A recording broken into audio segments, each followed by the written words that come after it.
ನಾವು ನಮ್ಮ ಇಲಾಖೆಯಲ್ಲಿ ಇರುವಂತ ಎಲ್ಲ ಮೂಲ ಕಡತಗಳು, ಮೂಲ ದಾಖಲೆಗಳನ್ನ ಗಣಕೀಕರಣ ಮಾಡೋದು ಶುರು ಮಾಡಿದ್ದೇವೆ ಭೂ ಸುರಕ್ಷಾ ಯೋಜನೆಯಲ್ಲಿ. ಸೊ ಒಂದು 53 ಕೋಟಿ ಪುಟಗಳನ್ನ ಇಲ್ಲಿವರೆಗೂ ಸ್ಕ್ಯಾನಿಂಗ್ ಮಾಡಿದ್ದೇವೆ.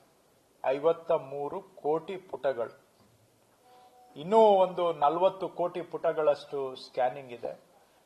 ಪ್ರತಿದಿನ ಸುಮಾರು ಒಂದು ಎಷ್ಟು ಲಕ್ಷ ಆಗ್ತಾ ಇದೆ ದಿನಕ್ಕೆ? 17.5 ಪ್ರತಿದಿನ 17.5 ಲಕ್ಷ ಪುಟಗಳನ್ನ ರಾಜ್ಯದಲ್ಲಿ ಸ್ಕ್ಯಾನಿಂಗ್ ಮಾಡ್ತಾ ಇದ್ದೇವೆ ಒಂದು ದಿನಕ್ಕೆ. ಸೊ ಈ ರೇಟ್ ಅಲ್ಲಿ ಹೋದ್ರೆ ನಾವು ಏನೇ ಮಾಡಿ ಕೆಲಸವನ್ನ ಫೆಬ್ರವರಿ ಎಂಡ್ಗೆ ಮುಗಿಸ್ಬೇಕು ಅಂತ ಇವತ್ತು ಡೈರೆಕ್ಷನ್ ಕೊಟ್ಟಿದ್ದೇನೆ ಎಲ್ಲಾ ಜಿಲ್ಲಾಧಿಕಾರಿಗಳಿಗೆ. ಅದಕ್ಕೆ ಬೇಕಾದಂತಹ ಕಂಪ್ಯೂಟರ್ಸ್ ಕೊಟ್ಟಿದ್ದೇವೆ, ಸ್ಕ್ಯಾನರ್ಸ್ ಕೊಟ್ಟಿದ್ದೇವೆ, ಡೇಟಾ ಎಂಟ್ರಿ ಆಪರೇಟರ್ಸ್ ಕೊಟ್ಟಿದ್ದೇವೆ. ಸರ್ಕಾರ ಕೋಟ್ಯಾಂತರ ರೂಪಾಯಿ ಖರ್ಚು ಮಾಡ್ತಾ ಇದೆ. ಯಾಕೆ ಖರ್ಚು ಮಾಡ್ತಾ ಇದೆ ಅಂದ್ರೆ ಈ ಮೂಲ ದಾಖಲೆಗಳೇನಿದಾವೆ ಅವುಗಳು ಕಳೆದು ಹೋಗ್ಬಾರ್ದು, ಬಹಳ ದಿನಗಳಾದ್ರೆ ಹಾಳಾಗಿ ಹೋಗುತ್ತೆ. ಇದನ್ನ ಸಂರಕ್ಷಣೆ ಮಾಡಬೇಕು. ಮತ್ತೆ ಈಗ ಯಾರು ಒಂದು ದಾಖಲೆ ಪಡ್ಕೊಳ್ಳಕ್ಕೆ ಹೋದ್ರೆ ದಾಖಲೆ ಲಭ್ಯ ಇಲ್ಲ ಅಂತ ಬರ್ಕೊಡೋದು ಒಂದು ಚಾಳಿ ಆಗ್ಬಿಟ್ಟಿದೆ ಕೆಲವು ಕಡೆ. ಈಗ ಇವೆಲ್ಲವನ್ನ ನಾವು ಸ್ಕ್ಯಾನ್ ಮಾಡಿ ಬರೋ ದಿನಗಳಲ್ಲಿ ಇವೆಲ್ಲ ಆನ್ಲೈನ್ ಅಲ್ಲಿ ಆಲ್ರೆಡಿ ಬಿಟ್ಬಿಟ್ಟಿದೀವಿ. ಯಾವ್ದು ಸ್ಕ್ಯಾನ್ ಮಾಡಿದೀವಿ ಅದೆಲ್ಲ ಆನ್ಲೈನ್ ಅಲ್ಲಿ ಅವೈಲೇಬಲ್ ಇದೆ. ಈಗ ಜನ ಇದನ್ನ ನಮ್ಮ ಭೂ ಸುರಕ್ಷಾ ವೆಬ್ ಪೋರ್ಟಲ್ ಅಲ್ಲಿ ಯಾವ ದಾಖಲೆ ಬೇಕಾದ್ರೂ ಅವರೇ ಸರ್ಚ್ ಮಾಡಿ ಅವರೇ ಸರ್ಟಿಫೈಡ್ ಕಾಪಿಯನ್ನು ಕೂಡ ತಗೋಬಹುದು. ನಮ್ಮ ಕಚೇರಿಗೆ ಬರೋ ಅವಶ್ಯಕತೆನೇ ಇಲ್ಲ.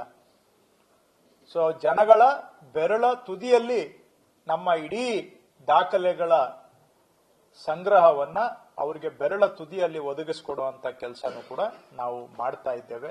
ಹೀಗೆ ಹೇಳ್ತಾ ಹೋದ್ರೆ ಇನ್ನೂ ತುಂಬಾ ಇದೆ, ಬಟ್ ಇನ್ನೂ 16 ವಿಷಯಗಳು ಇದಾವೆ.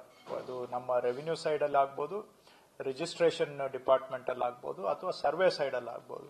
ಈಗ ನಾನು ನಮ್ಮ ವಿಲೇಜ್ ಅಕೌಂಟೆಂಟ್ಸ್ಗೆ 5,000 ವಿಲೇಜ್ ಅಕೌಂಟೆಂಟ್ಸ್ಗೆ ಈಗ ಎಲ್ಲರಿಗೂ ಲ್ಯಾಪ್ಟಾಪ್ ಕೊಟ್ಟಿದ್ದೇವೆ.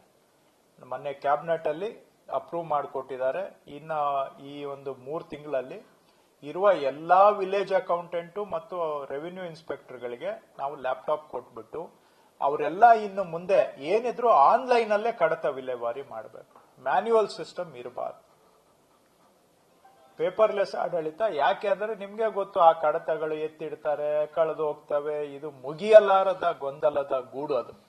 ಸೊ ಅವ್ರನ್ನೆಲ್ಲವನ್ನು ಕೂಡ ಆಡಳಿತದಲ್ಲಿ ವೇಗ ತರಬೇಕು, ಪಾರದರ್ಶಕತೆ ತರಬೇಕು ಅಂತೇಳಿ ಎಲ್ಲ VA-RIಗಳಿಂದ ಹಿಡಿದು VA ಇಂದ ಹಿಡಿದು ಮಿನಿಸ್ಟರ್ ವರೆಗೆ ನಮ್ಮ ಇಡೀ ಡಿಪಾರ್ಟ್ಮೆಂಟ್ 100% ಆನ್ಲೈನ್ ಅಲ್ಲಿ ಕೆಲಸ ಆಗಬೇಕು.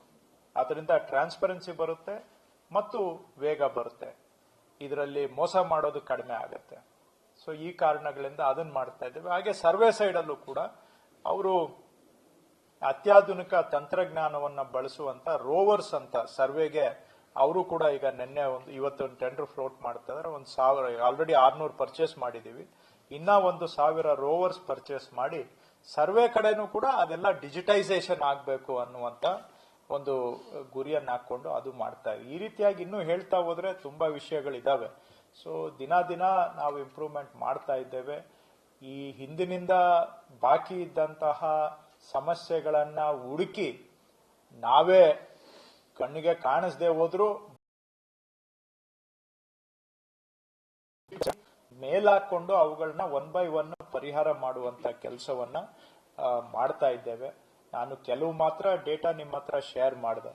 ಆ ಡೇಟಾನೇ ನೀವು ನೋಡಿದ್ರೆ ಎಷ್ಟು ಮಟ್ಟಿಗೆ ಪ್ರೋಗ್ರೆಸ್ ಆಗಿದೆ. ಹಿಂದೆ ತಹಶೀಲ್ದಾರ್ ಕೋರ್ಟ್ ಅಲ್ಲಿ 10,700 ಕೇಸ್ ಇದ್ದಿದ್ದು 526 ಇದೆ. ಎಸಿಗಳ ಹತ್ರ ಅವಧಿ ಮೀರಿದ್ದು 60,000 ಇದ್ದಿದ್ದು ಇವತ್ತು 9,900 ಇದೆ. ಹಿಂದೆ 5 ವರ್ಷದಲ್ಲಿ 8,500 ಪೋಡಿ ದುರಸ್ತ್ ಪೋಡಿ ಆಗಿತ್ತು. ಇವತ್ತು ಈ 1 ವರ್ಷದಲ್ಲಿ 1,50,000 ಮಾಡಿದ್ದೇವೆ. ಹಾಗೆ ಪೋಡಿ ಮುಕ್ತ ಗ್ರಾಮ ಅಭಿಯಾನ ಆಗಲಿ, ಪ್ರತಿಯೊಂದರಲ್ಲೂ ಕೂಡ ನಾನು ಸುಮ್ಮನೆ ಕೆಲವು ಸ್ಯಾಂಪಲ್ ಹೇಳಿದೆ. ಆ ತರ ಹೇಳಕ್ ಹೋದ್ರೆ ಇನ್ನ 10 ಐಟಮ್ ಇದೆ. ಅವನ್ನೆಲ್ಲ ನಾನು ಹೇಳಿ ನಿಮ್ಗೂ ಬೋರ್ ಮಾಡಕ್ ಹೋಗೋದಿಲ್ಲ.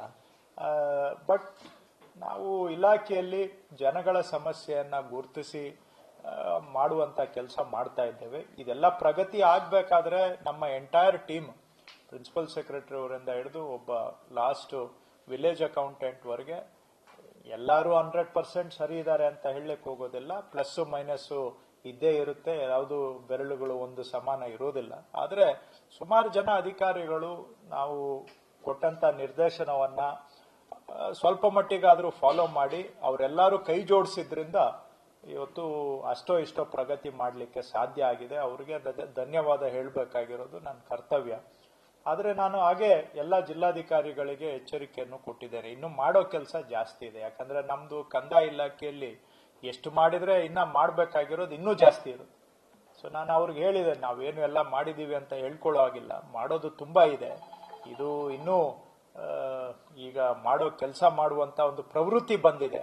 ಇನ್ಮೇಲೆ ಸ್ಪೀಡ್ ಜಾಸ್ತಿ ಆಗ್ಬೇಕು, ಆವಾಗ ಮಾತ್ರ ನಾವು ಬಾಕಿ ಕೆಲಸ ಕ್ಯಾಚಪ್ ಮಾಡೋದಕ್ಕೆ ಸಾಧ್ಯ ಅನ್ನುವಂತ ಮಾತನ್ನು ಕೂಡ ನಾನು ಅವರಿಗೆ ಹೇಳಿದ್ದೇನೆ. ಸವಾಲಿನ ಅರಿವು ನಮ್ಗಿದೆ. ಆದ್ರೂ ಕೂಡ 2.5 ವರ್ಷದಲ್ಲಿ ಸಾರ್ಥಕ ಕೆಲಸ ಮಾಡಿದ್ದೇವೆ ಅನ್ನೋ ಒಂದು ಸಮಾಧಾನನೂ ಕೂಡ ಇದೆ. ಆದ್ರೆ ಮಾಡಬೇಕಾಗಿರೋ ಕೆಲಸ ಇನ್ನೂ ಹೆಚ್ಚಿಗೆ ಇದೆ. ಅದರ ಕಡೆಗೆ ನಮ್ಮನ್ನ ನಾವು ಸಮರ್ಪಣೆ ಮಾಡಿಕೊಳ್ಳುವಂತ ದಿಕ್ಕಿನಲ್ಲೂ ಕೂಡ ಇವತ್ತು ಚರ್ಚೆಯನ್ನ ಮಾಡ್ತಾ ಇದ್ದೇವೆ. ಇನ್ನು ಸಂಜೆವರೆಗೂ ಕೂಡ ಮೀಟಿಂಗ್ ಮುಂದುವರಿಯುತ್ತೆ. ಇನ್ನೂ ಚರ್ಚೆ ಮಾಡೋ ವಿಷಯಗಳು ತುಂಬಾ ಇದ್ದಾವೆ.